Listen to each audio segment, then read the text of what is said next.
देखेंगे कौन से रिलेटेड कुछ क्वेश्चन हैं। हमने इससे पहले आपको स्फीयर के क्वेश्चन कराए, उससे पहले स्ट्रेट लाइन के भी प्रश्न आप लोगों को कराए। अब हम कोण और शंकु से रिलेटेड कुछ क्वेश्चन लेके आए हैं। तो कोण का भी क्वेश्चन कभी कभी पूछ लेते हैं, बहुत आसान होता है ये क्वेश्चन, तो इसको आराम से देखिए। 4-6 क्वेश्चन यहाँ पर हैं, इंपॉर्टेंट हैं, इनके आने की संभावना भी है इनमें से, इस टाइप का कोई क्वेश्चन आ भी सकता है। पहला क्वेश्चन आप देखेंगे, द इक्वेशन ऑफ कोण whose vertex is origin and base is the curve z बराबर k, fx y बराबर 0 इज। उस शंकु का समीकरण क्या होगा जिसका वर्टेक्स क्या हो, ओरिजिन हो, मूल बिंदु हो। उस शंकु का समीकरण क्या होगा जिसका वर्टेक्स शीर्ष मूल बिंदु पर हो और जो आधार है वो एक कर्व होना चाहिए, z बराबर k और fx y बराबर 0 हो। ठीक है, तो ऐसे क्वेश्चन को करने के लिए देखिए हम लोग क्या करते हैं, देखिए ध्यान से ना।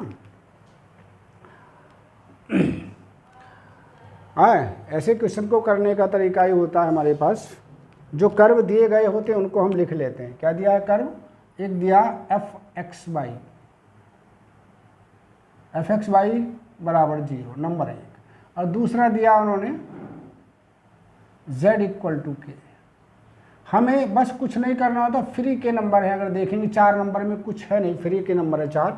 हम यहाँ पर z अपॉन k बराबर 1 लिख दें, ये वाला, और समीकरण नंबर 1 को होमोजीनियस बना दीजिए, यानी fx y जहाँ पर x है वहाँ पर 1 से गुणा कर दीजिए, यानी 1 का गुणा क्या है, x इंटू 1, 1 का मतलब z अपॉन k। जहाँ y है वहाँ भी 1 से गुणा कर दीजिए, तो बाई z अपॉन k, और इसके बराबर में क्या चल रहा है आपका 0। बस इतना सा आंसर था, 4 नंबर आपको प्राप्त होंगे, है ना। 4 नंबर का सवाल है, तो कौन सा आंसर हुआ आपका? ये आपका बी आंसर इस प्रकार से आपको प्राप्त हो जाता है। ठीक है, ऐसा करके हमें इसको करना था, होमोजेनियस इक्वेशन इसको बनाना था। क्योंकि कोई भी होमोजेनियस इक्वेशन अगर है तो वो किसकी कहलाती है? वो कोण का समीकरण होता है। किसका समीकरण होता है? कोण का समीकरण होता है, कोई भी अगर होमोजेनियस इक्वेशन है तो। लो भाई, अगला क्वेश्चन इसी पर आधारित है, में देखिए क्या कहा गया है। Every homogeneous equation fx by z equal to 0 represents, कोई भी समघातीय समीकरण x y z में अगर है तो किसका समीकरण होगा? क्या वो कोण विद वर्टेक्स एट ओरिजिन होगा, कोण विद सेंटर एट ओरिजिन होगा, सिलेंडर होगा, या इनमें से कोई नहीं होगा? तो देखिए ऊपर वाले सवाल को हम देखें, द इक्वेशन ऑफ द कोण हुज वर्टेक्स इज ओरिजिन, तो वर्टेक्स इज ओरिजिन तो देखिए यहाँ भी जिक्र कर रहे हैं, तो इसका मतलब वर्टेक्स एट ओरिजिन आना चाहिए हमें। तो वर्टेक्स एट ओरिजिन किस में आ रहा भाई? वर्टेक्स एट ओरिजिन आ रहा हमारा इस वाले में। ठीक है, और किसको रिप्रेजेंट करेगा? कोण को रिप्रेजेंट करेगा। चूंकि कोई भी इक्वेशन अगर होमोजीनियस है ना, तो वो उस कोण को रिप्रेजेंट करता है जिसका वर्टेक्स मूल बिंदु पर है। तो पहला आपका आंसर हुआ। अगला क्वेश्चन देखेंगे भाई, equation ax square plus B Y square plus C Z square plus 2ux plus 2by plus 2wz plus D बराबर 0 रिप्रेजेंट कोण इफ, ये कोण को रिप्रेजेंट करेगा यदि u square upon A plus B square upon B plus W square upon C का मान, क्या इसका मान 1 होना चाहिए, या इसका मान 0 होना चाहिए, या d होना चाहिए, या 2d होना चाहिए। चलिए देख लेते हैं भाई। ऐसे क्वेश्चन को करने के लिए हमने बताया था कि कोण को रिप्रेजेंट करने के लिए ज़रूरी है इसको होमोजीनियस होना चाहिए। तो पहले हम इसको होमोजीनियस इक्वेशन बना लेते हैं। वो कैसे करते हैं भाई? f बराबर लिख दिया हमने ये पूरा इक्वेशन, क्या, ax square plus B Y square plus C Z square, ठीक है, प्लस आ गया 2ux, क्या आ गया, 2u और x। x 1 डिग्री का इक्वेशन है जबकि 2 डिग्री का बन रहा है यहाँ पर, इसलिए हम इसे t से मल्टीप्लाई कर देते हैं होमोजीनियस बनाने के लिए, प्लस 2v बाई इसे भी t से गुणा कर देंगे और लास्ट में t का मान 1 कर देंगे। चूंकि 1 और 1 2 बराबर हो गई, u एक कांस्टेंट है, b भी कांस्टेंट है, इससे कोई मतलब होता नहीं डिग्री का। और आ गया 2w और z, और इंटू टी से इसे भी गुणा कर दिया, और डी टी है, टी ना लेकर टी स्क्वायर करेंगे, चूंकि यहाँ कोई भी वेरिएबल नहीं है इसलिए हमने होमोजीनियस बना करके इसको इससे इस टाइप से कर देते हैं। अब इसके बाद हमें क्या करना होता है भाई, हमें तो चाहिए कंडीशन किस प्रकार की, del F upon del X का मान भी 0 होना चाहिए, del F upon del Y का मान भी 0 लेंगे, del F upon del Z का मान भी 0 लेंगे, और क्या करेंगे and del F upon del T का मान भी 0 करेंगे यहाँ पर हम। अब आगे देख लीजिएगा इसको, सबसे पहले हम del F upon del X का मान लेके चलते हैं, तो del F upon del X की वैल्यू बताइए क्या होगी, इसको एक्स के रेस्पेक्ट में करिए, होगा 2ax प्लस यहाँ बाई है 0 बन गया, यहाँ जेड है यहाँ भी 0 बन गया, यहाँ आया 2ux, एक्स का 1 हो गया तो 2ut बना, 2ut बना, ये भी 0 बन गया, x नहीं है, यहाँ भी जी x नहीं है, यहाँ भी x नहीं है, तो पूरा का पूरा ये 0 बन गया भाई। अब क्या करेंगे, एट t इक्वल टू 1 पर d का मान 1 रख देते हैं हम, 2 से भाग कर देंगे तो u का मान हमारे पास आ गया कितना, x का मान हमारे पास आ गया माइनस का u अपॉन a, किसका मान है, x का मान u अपॉन a। सिमिलरली हम अगले भी लिख देंगे भाई इसमें, सिमिलरली y बराबर क्या आ गया, माइनस का b अपॉन v, और z बराबर क्या आ गया, माइनस के w अपॉन c। ये 3 चीज़ें हमने यहाँ पर फाइंड आउट बच्चों कर ली, ठीक है। ये तीनों की तीनों चीज़ें हमें यहाँ पर प्राप्त हो गई, ये देखिए ये आपकी हो गई यहाँ सिमिलरली करके, चूँकि सिमेट्री है इसलिए हमने इस रूप में लिख दिया, ठीक। अब हमारे पास del F upon del T और निकालना हमें, क्या, del F upon del T निकालिए। अब del F upon del T की बात कर लेते हैं भाई, क्या है del F upon del T, यहाँ टी नहीं है 0 बन जाएगा, यहाँ भी टी नहीं है 0 बन जाएगा, ये भी 0 बन जाएगा, सिर्फ ये बचेगा क्या, 2ux, टी का 1 हो गया डिफ्रेंशिएशन तो 2ux बचा, इसी प्रकार से टी का 1 हो गया 2by बचा, यहाँ 2wz बचा, और यहाँ क्या बचा 2dt प्लस का 2d और t बराबर 0।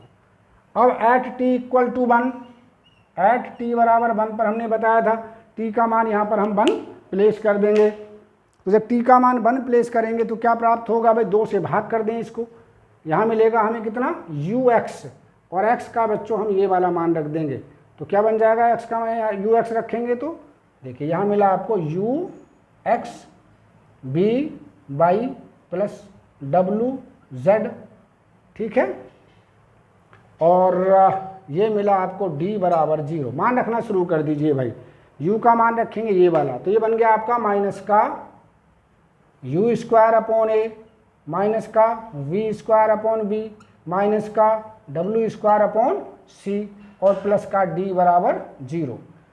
इस सब को उठा के उधर ले जाओ तो क्या मिल गया आपको, ये मिला u square upon a plus v square upon b plus w square upon c बराबर d।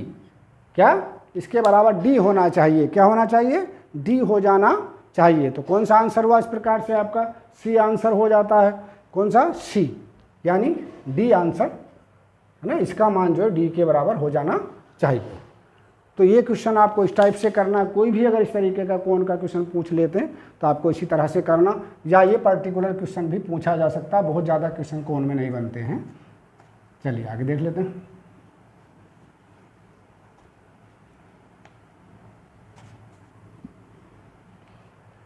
नेक्स्ट क्वेश्चन को देखेंगे भाई, क्वेश्चन नंबर 4 को देख लीजिए। The cone X square plus Y square minus Z square tan alpha बराबर 0, कोण आपको दिया गया है क्या, X square plus Y square minus Z square tan square alpha बराबर 0, ये कोण दिया गया भाई। यहाँ देखेंगे इक्वेशन क्या होता है, ए एक्स स्क्वायर होता है, ए एक्स का मतलब ए का मान यहाँ पे कितना है भाई, ए का मान है 1, बी का मान भी 1 है, बाई का गुणांक, और जेड का सी का मान क्या है भाई, सी किसका कांस्टेंट, जेड स्क्वायर का, ये माइनस का tan स्क्वायर अल्फा है। ठीक है, अब प्रश्न में उन्होंने ये कहा, अगर ध्यान से देखेंगे तो कि the cone X square plus Y square minus Z square tan square alpha equal to 0 has 3 mutually perpendicular generator then value of alpha is. अगर इस कोण के 3 म्यूचुअली परपेंडिकुलर जनरेटर हैं, तो जब 3 म्यूचुअली परपेंडिकुलर जनरेटर आते हैं तो उसकी क्या पहचान होती है, एक्स स्क्वायर का गुणांक प्लस वाई स्क्वायर का गुणांक प्लस जेड स्क्वायर के गुणांक का योग 0 के बराबर होता है। यानी a प्लस बी प्लस सी का मान 0 होता है। कितना होता है, 0 होता है। तो यहाँ पर क्या होना चाहिए भाई बच्चों, a प्लस बी प्लस सी बराबर 0 होना चाहिए हमारा। मान रख दीजिए a का मान कितना भाई, a का मान ने ऊपर लिख दिया 1 प्लस बी का भी 1 और c का tan स्क्वायर अल्फा। भाई कितना हल्का सवाल था, बस पता होना चाहिए भाई। तो tan स्क्वायर अल्फा का मान कितना आ गया रे बच्चों आपका, tan स्क्वायर अल्फा का मान आ गया आपका 2। तो tan अल्फा का मान कितना आया रे बच्चों, √2। अल्फा बराबर क्या हो गया, tan इनवर्स √2।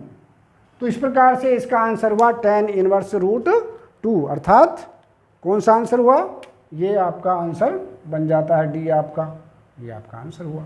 ठीक है, तो इस टाइप से करना था। चलिए एक क्वेश्चन और हम इसमें लेकर के आए आप लोगों के लिए, इसको भी जरा देख लीजिए। लास्ट क्वेश्चन है 5वां। इसमें कहा है equation of the circular cone which contain the 3 coordinate axis as generator is. उस कोण का समीकरण क्या होगा जिसके तीनों अक्ष क्या हों, तीनों कोऑर्डिनेट एक्सिस के जनरेटर हों। तो पहले तो हम कोण का समीकरण लिख लेते हैं भाई। Let the equation of the कोण क्या होती है बताइए, ये होती है बच्चों ax square plus by square plus cz square plus 2f yz plus 2g zx plus 2h xy और बराबर 0। क्लियर, इसके आगे नहीं चलेंगे क्योंकि होमोजेनियस इक्वेशन लेनी ओरिजिन से पास होने वाला है। ठीक है, अब ये एक्स एक्स से पास होता है भाई, इट पासेस थ्रू कौन सा 1 0 एक्स एक्स के क्या होते हैं भाई 1 0 0 से पास हो रहा इसका। तो क्या करेंगे, एक्स की जगह रख दीजिए 1, ए की जगह एक्स की जगह वाई की जगह 0, जेड की जगह 0। ए की जगह 1 रखेंगे तो ए यहाँ भी 0 बन जाएगा, ये भी 0 बन जाएगा, ये भी 0 बन जाएगा, ये भी 0, ये भी 0। तो सब के सब आपके 0 बन जाएंगे, इसीलिए बी बराबर भी 0 हो जाएगा अगली बार, और फिर सी बराबर भी 0 हो जाएगा हमारा। तो जब ये सब 0 बन जाएंगे तो ए बी सी को यहाँ पे 0 रख देंगे। तो इतना पोर्शन तो आपका ये वैनिश हो गया, समाप्त हुआ इतना पोर्शन।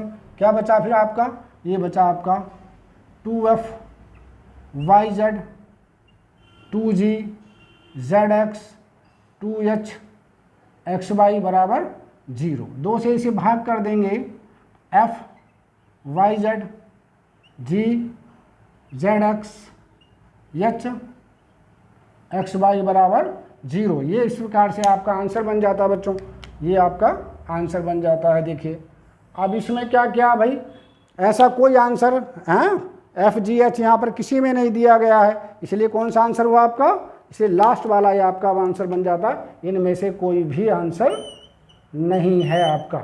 इस टाइप से आपको कौन के क्वेश्चन करने थे कोऑर्डिनेट ज्योमेट्री के, बाकी क्वेश्चन आप खुद भी देखते रहिएगा। कल से हम आप स्टैटिस्टिक्स और आपके लिए लेकर आएंगे टोपोलॉजी से रिलेटेड क्वेश्चन। Thank you.